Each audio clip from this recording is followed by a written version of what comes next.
Sebelum belajar, marilah kita berdoa dahulu. Berdoa dimulai.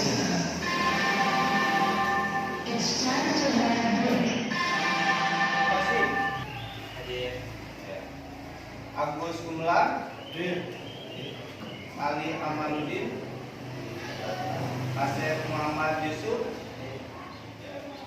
Mari kita lihat dan kita pelajari materi di awal pelajaran kelas 8 ini, ya.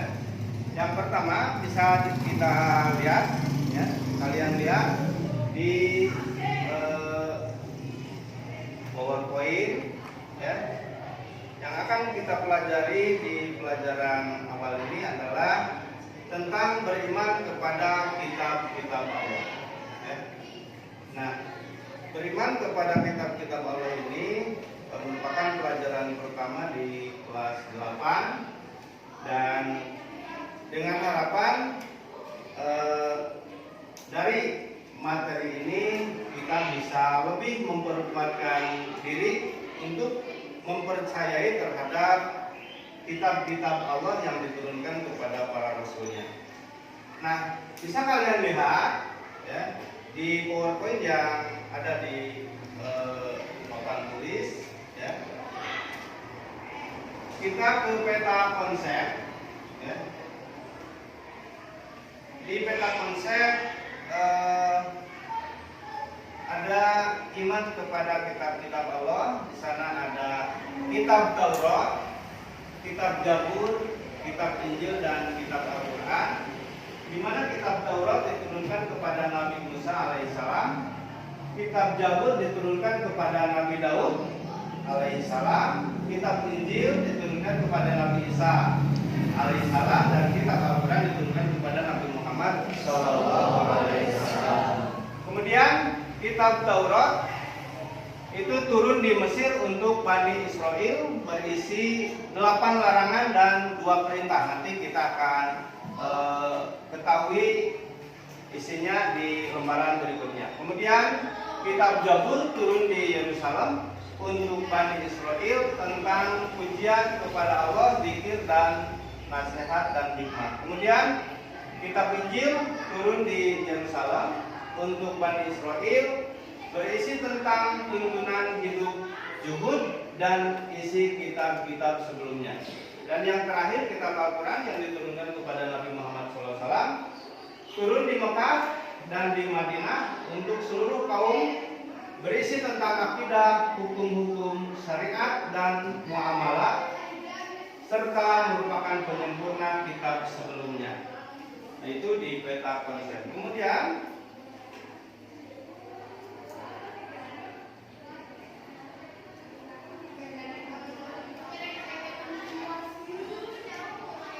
selanjutnya tentang beriman kepada kitab-kitab Allah. Artinya Allah menurunkan kitab-kitab suci ini sebagai petunjuk dan penuntun umat seluruh manusia. Nah, kemudian pengertian beriman kepada Allah.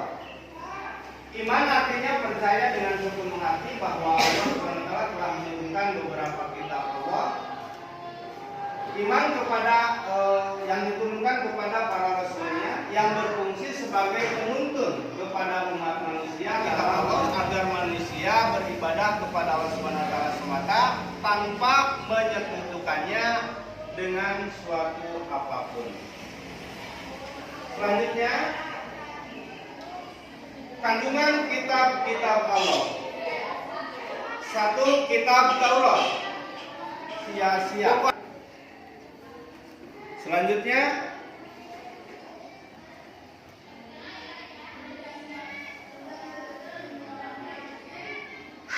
kitab Zabur. Isi kandungan kitab Zabur berisi kumpulan puji-pujian kepada Allah atas segala nikmat-Nya. Kemudian kitab Zabur juga berisi zikir dan nasihat dan hikmah.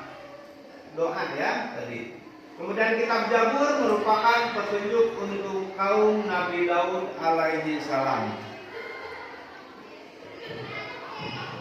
Kemudian kitab Injil Isi kandungan kitab Injil adalah ajaran untuk hidup dengan zuhud, karena pada masa itu orang-orang Yahudi sedang dilanda kerakusan dan ketamakan kepada harta. Nah, isi kandungan kitab Injil sama dengan kitab-kitab sebelumnya.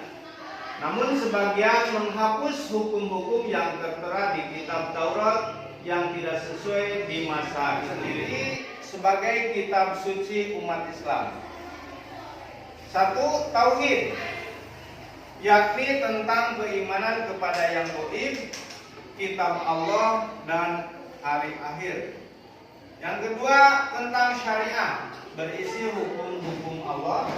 Yang ketiga, tentang akhlak, yakni tentang pedoman berakhlak. Selanjutnya, kandungan kitab-kitab Allah dari lanjutan Al-Quran adalah tentang ibadah, yakni tentang ketentuan hubungan manusia dengan Allah. Kemudian tentang muamalah, yakni tentang ketentuan hubungan dan kehidupan sosial. Tentang sejarah yang berisi tentang kisah-kisah para nabi dan rasul dan umat terdahulu. Kemudian tentang wa'ad dan wa'id, artinya janji-janji Allah kepada orang yang beriman. Kemudian ada yang dinamakan dengan suhuf. Apa artinya suhuf? Suhuf artinya kumpulan wahyu Allah yang dalam bentuk lembaran-lembaran terpisah. Kemudian suhuf diberikan kepada nabi dan rasul Allah yang berisi hukum dasar sebagai pedoman untuk menyiarkan agama kepada umatnya. Kemudian suhuf diturunkan oleh Allah seperti kepada Nabi Ibrahim dan Nabi Musa alaihi salam. Selanjutnya, nabi yang menerima suhuf antara lain: satu, Nabi Adam alaihissalam menerima 10 suhuf. Dua, Nabi Ibrahim alaihissalam menerima 30 suhuf. Tiga, Nabi Sis alaihissalam menerima 50 suhuf. Empat, Nabi Musa alaihissalam menerima 10 suhuf sebelum diturunkannya kitab Taurat. Nah, beriman kepada kitab Allah berarti suatu keyakinan dengan sepenuh hati bahwa Allah benar-benar telah menurunkan wahyu-Nya kepada para rasul pilihan sebagai petunjuk dan pedoman bagi kehidupan manusia, agar manusia senantiasa bahagia dunia dan akhirat.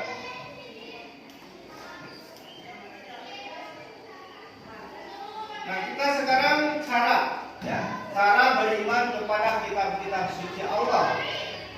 Di antaranya, satu, beriman dan meyakini bahwa kitab-kitab suci tersebut diturunkan dari sisi Allah Subhanahu wa taala. Yang kedua, beriman dan mempercayai nama-nama kitab suci yang kita ketahui. Yang ketiga, meyakini kebenaran informasi yang terkandung di dalamnya dan mengamalkan kitab yang terakhir dan menghapus kitab-kitab sebelumnya.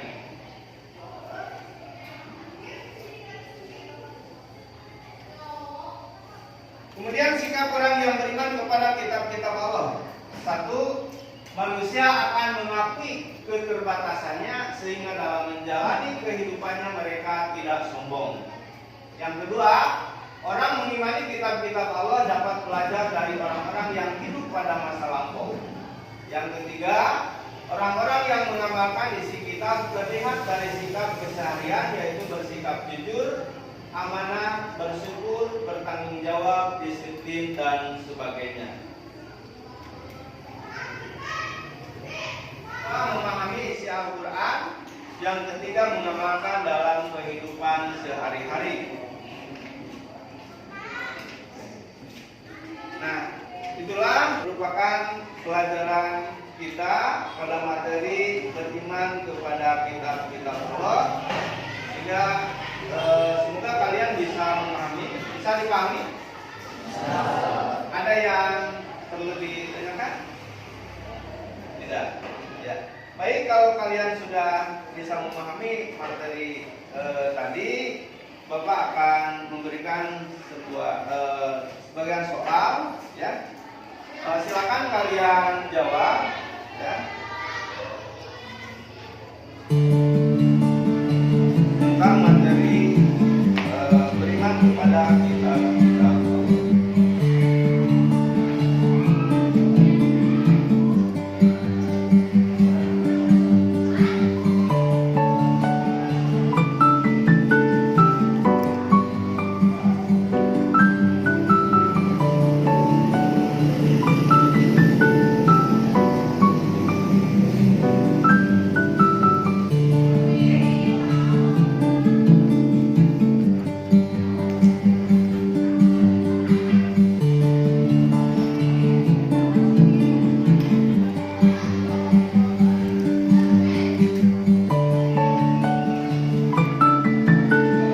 Silakan dikerjakan.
Nah, baik anak-anak, pelajaran untuk hari ini Bapak cukupkan sekian tentang beriman kepada kitab-kitab Allah, dan nanti di minggu depan kita akan lanjutkan ke bab 2, yaitu menghindari minuman keras, judi dan pertengkaran.